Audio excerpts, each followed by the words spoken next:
Okay, well, here we go. Time to rank The Matrix. Boom! Everyone knows about this movie. If you don't know about this movie, how dare you? How Mr. Anderson is living his normal, bleak, boring life, and then he gets a message to follow the White Rabbit. And that leads him to down a trail of events where he finds out Morpheus comes along and Lawrence Fishburne and tells him, hey, you're in if you want to know the truth, take this red pill or take the blue pill and just go on with your comfortable life. He takes the red pill and then boom, he's in the real world and finds out that the Matrix, the world he thought was real, is all a simulation. This movie is obviously groundbreaking. It reinvented fight choreography. Like every film started copying it. Actually, when we watched Crouching Tiger, Hidden Dragon, I think Crouching Tiger came out the year or the year after this movie. And it has that similar like fight style. Wait a second. You think so? You think Crouching Tiger, Hidden Dragon came out before? No, after. You think it came out after? I think so. Okay, you keep so. Look talking. it up. I'm going to figure this out. And the movie is just still as cool as ever. Like it's just so, it just nailed what it tried to do. And every sci-fi film after this is trying to be as good as The Matrix. You're right. Well, because I looked it up because I was curious, because when I watched Crouching Tiger, Hidden Dragon, I'm like, oh, they have the same kind of, how would you describe, almost like a Wing Chun kind of, like real short movements. Yeah, and it's beautifully like, it's almost like a dance, right? But then the way they photograph in The Matrix was revolutionary, where they set up, dozens of cameras and then just capture them like one frame at a time going around in a circle. So it did things films didn't do before. And the slow-mo sequences, everything worked in this movie. They just pulled it off. And there's so many set pieces. Like you watch this movie and you forget, oh yeah, and there's that cool scene. Like it begins with Trinity jumping off on rooftops, running away from these agents. She goes to the phone booth and then she's sucked away out of existence. And it's like, wow, what a way to start a movie. And then when Neo takes the red pill, he wakes up in that pod farm in this like mechanical womb and unplugs himself and all these robots are flying around. It's just like, whoa, like this movie was so confident and so groundbreaking. The training program, we're in the white room and they can, bring anything into this program, like walls of guns. He can program himself to learn Kung Fu. Morpheus has this fight in this bathroom that's like really visceral. I forget there's so many cool set pieces in this movie. Obviously the lobby shootout with like the pillars being destroyed and the rooftop where he does bullet time and he's doing the iconic, dodging of bullets. And he's told at the end, like, if you're the chosen one, you don't, like, it's not that you have to dodge bullets. If you're the chosen one, you won't have to, right? And then at the end, obviously, he stops bullets in midair, destroys, or he thinks he destroys Agent Smith. So many good sequences. I didn't even mention the helicopter rescue scene and the speech that Mr. Smith gives to Morpheus about the parasite, which is humanity. So much in this film, packed in, executed well. So let's throw it on the list. Oh my goodness. It's the smell. Oh my goodness. Whoa. Number 5. It did it. Attaboy. Top Attaboy. 5, baby. Wow. Top 5. I had to do it. The hardest for me was putting it above Interstellar. And this is something that could, guys in the comments or guys here, you can convince me. I'm almost begging you to convince me because Interstellar is so important to me. When I thought about it though, I think they're both equally genius. Like I would say, yeah, it's like what Christopher Nolan did in space was genius, but The Matrix is genius over so many different aspects of filmmaking. But at the end of the day, the thing that put Interstellar a notch down from this, like the tiniest little notch for me, was that the point of Interstellar is humanity. And we just figure things out.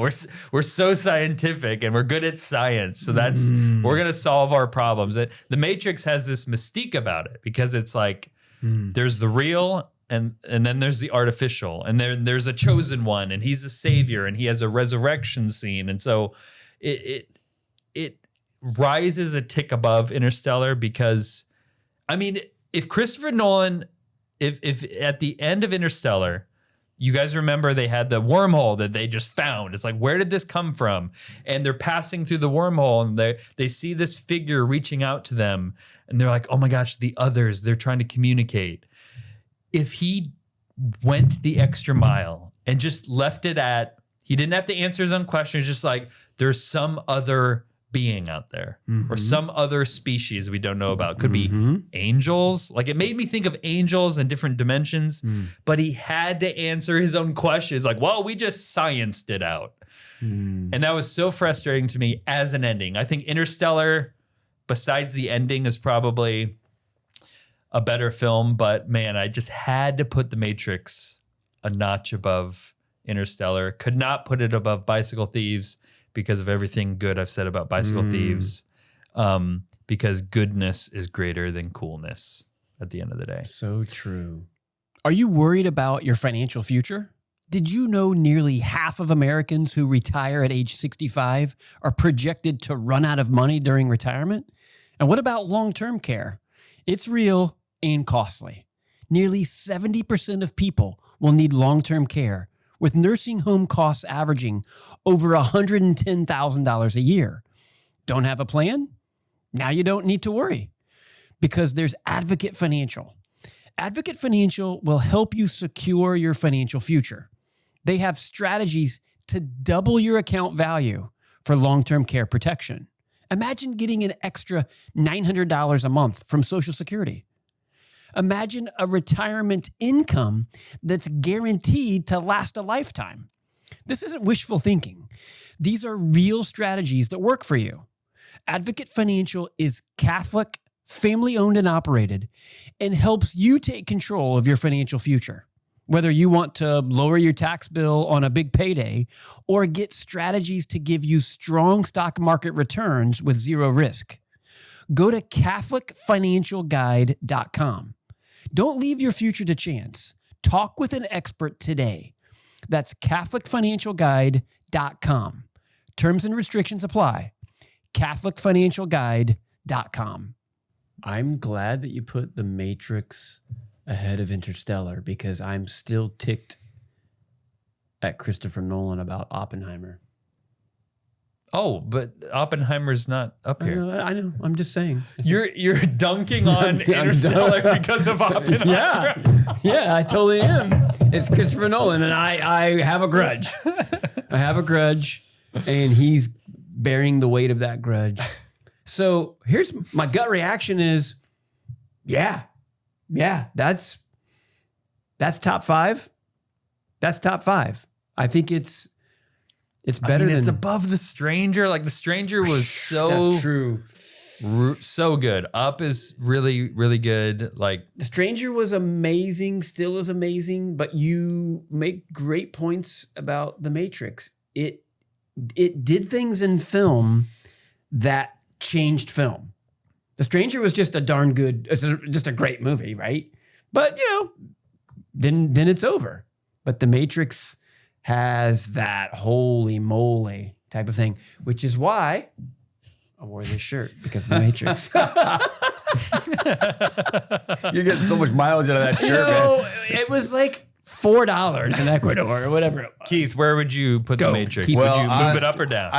I've never seen Bicycle Thieves. I have seen Prince of Egypt, and I have seen the other ones above that. So I just, by nature of that, would put it.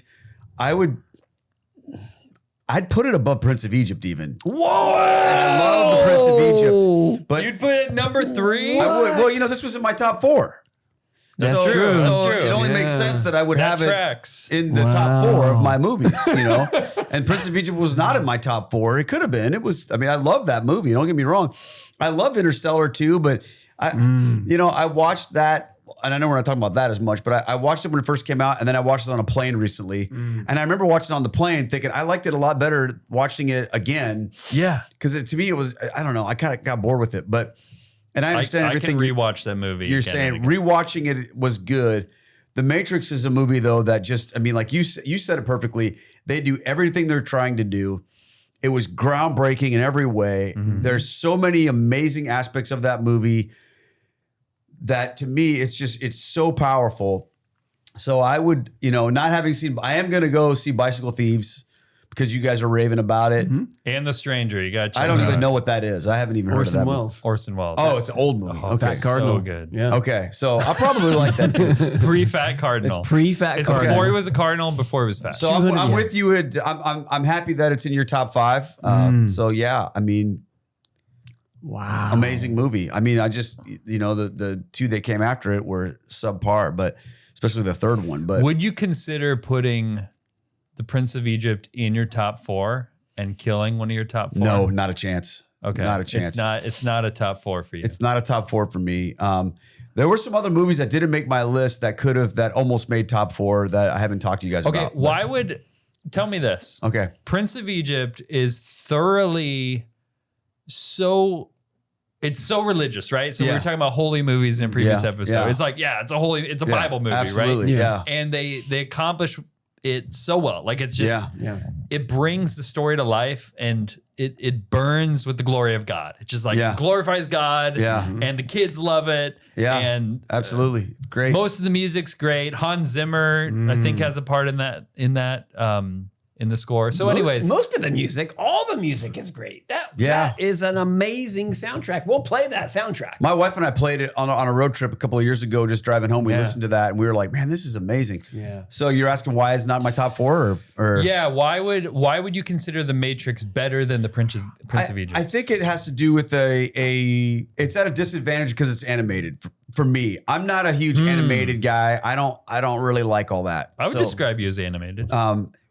In a different way, you know, like I don't like cartoons, you know, the Pixar ones, I mean, I think they're clever and cute and all that stuff like that. But to me, it's much more of an accomplishment to paint a picture with photography and videography and lighting and all. I'm a student of lighting, you know, I was a professional photographer for a long time. So it's like, I love all that stuff. So like when I look at a movie that's shot well, that's to me, it's part of what I like about movies is the picture that they paint. And animated movies are cool, but just in a little bit of a different way. So I think that is probably the reason why, but that's no disrespect to Prince of Egypt. I think it's stellar, you know, interstellar, extra stellar. Super stellar. Superstellar. It is the best animated movie. It's the best animated movie. I would agree with you on that. I don't know that I've seen an animated movie that I like better than Prince of Egypt. No way.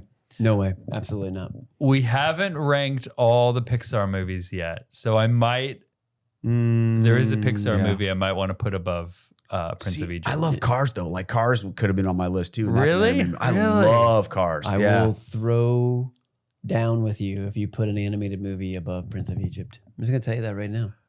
But Prince of Egypt is animated. That's what I'm saying. He's saying it's the best animated. Yeah, I'm saying you can't put another animated movie above that. Okay. Not a chance. I'm not going to reveal my hand now. chance. I'm going to ask you about a movie off air. Okay. And we'll get to a ranking of it in a future episode. I thought you did well on the ranking. Thank you. It makes a lot of sense. I'd like to. Can we pull up that list again if you go to rank 1? Yeah. Okay. Yeah, let's look at this list. So obviously Matrix isn't on it yet because it's pre-rank, but I see. Okay. Finding Nemo's up there. That's an animated movie. Yeah. That's a good one. I mean, it's hard to break apart some of these Pixar movies because we got Finding Nemo at 8, Soul at 9, and those are like finding a movie that's better than Soul but not as good as Finding Nemo is probably going to be difficult. When I talked about that threshold, like that ceiling of like entertainment being the floor of just a good movie. For me, that ceiling right now is Moneyball. Like, I just think Moneyball is like just. Have you seen Moneyball? No. Aaron Sorkin wrote it. The script is so good. It's a movie about a baseball manager and a stats guy team up to try to rewrite the rules of baseball ownership and just use stats and build their stats not around intangibles, but very much tangibles. Is what's the likelihood of someone getting on base? And that's all they care about. So they try to kind of rewrite the rules, so to speak. It's a true story. And I could jump into that movie at any point and just watch the rest of the movie. Like, it's so entertaining. So for me, that's the ceiling of just like excellent film. And where did The Good, the Bad, and the Ugly? So you have a 23? Good grief. Well, okay, look above it though. Look above it. We have some good. Oh, wow. I didn't even see that sneak on, in there. man. I will. Ink is a masterpiece. I've already laid out how I cry every time. I cry too. I cry too when I even think about that disaster of a thing. The Good, the Bad, the Ugly doesn't even get past the reptilian part of your brain. It's just like, oh no. Bop-a-boo. Like these guys look cool. I want to be Clint Eastwood. I want to get a holster and shoot some bad guys. Dude. It's cool and fun, but Ink is so much more meaningful. Ink is neither cool or fun. I wouldn't say Ink is fun, but it's, man. I think you should call it Stink. Oh, that was pretty good. That was pretty You good. like that? Oh, man, I can't that believe was flight really plans good. at 13. This is an interesting. What? You have Flight Plan above The Good, the Bad, and the Ugly? Look at this list longer. I really don't. You got to give me an argument. We just have a couple minutes left. What movie where do you want to move? What movies are you moving? Ink is to the bottom. I haven't seen any of. You got Ink is better than Mrs. Doubtfire, for crying out loud. Mrs. Doubtfire is a classic. That movie's awesome. Oh, we can talk about Mrs. Doubtfire. You think Mrs. Doubtfire is a good movie? I love Mrs. Doubtfire. Again, a fun, funny movie. Robin Williams is fun and funny. Funny. What's the movie about? A guy who loves his kids. He'll do anything for them. Yeah, but divorce is okay as long as not. you chase your happiness. He doesn't want to get divorced. He doesn't want to get divorced. Yeah, but it happens and they just move on with life. No, he does whatever he has to do to get to his kids to be with them. He does everything. He's a sacrificial father for his kids. The way he gets to be with his kids is to become more like a woman. He does whatever he has to do. That's true. He does do that. So does Ink.